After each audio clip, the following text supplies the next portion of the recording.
are talking about resolutions and how to keep them beyond the first 2 weeks of January. And this morning, Michelle Segar, PhD and nationally recognized motivational speaker from U of M, joins us in the studio. Good morning. Nice to be here. We're glad you're here. Thank you for coming in on the holiday. Sure. So, making resolutions, like, for instance, weight loss, how do you keep them?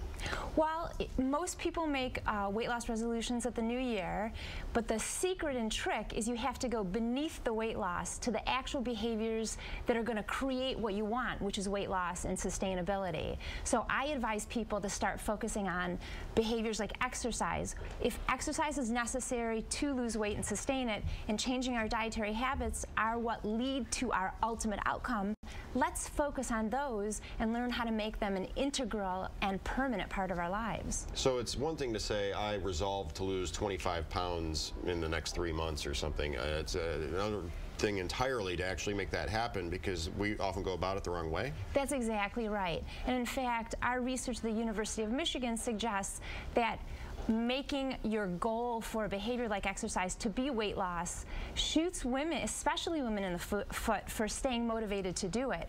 There are other reasons for starting a behavior like exercise that are actually much more motivational. Okay, so instead of saying 25 pounds, you know, I'm going to exercise to lose that 25 pounds, I'm going to exercise to what? To feel good in the moment. We haven't been taught to think about exercise as a way that can immediately enhance our daily life.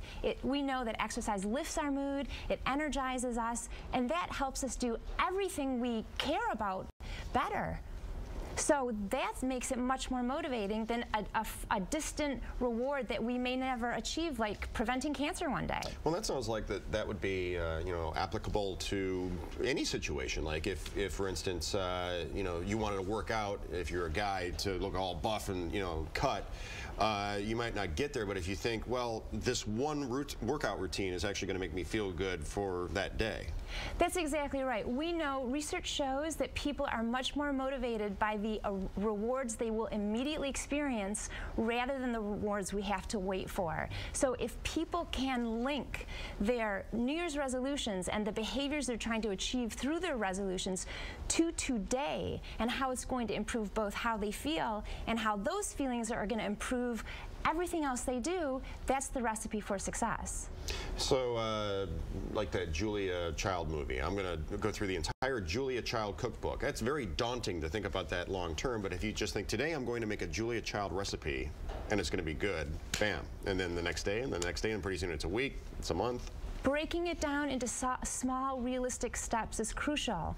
Our lives are so hectic, we don't have time to fit in anything that's important anymore. We can only fit in what's essential.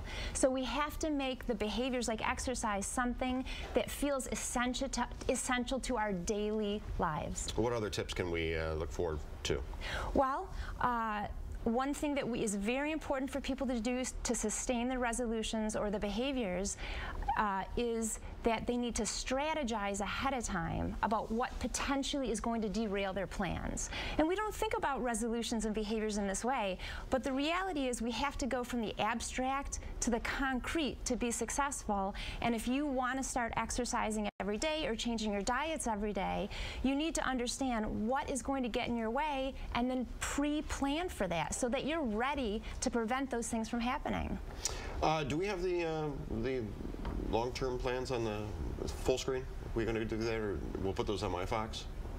Okay, all right, we already had them. All right, so we'll also have that information on our website. Thank you so much for being here today. Thank you, it's my pleasure. All right, smile. What a nice smile on New Year's Day.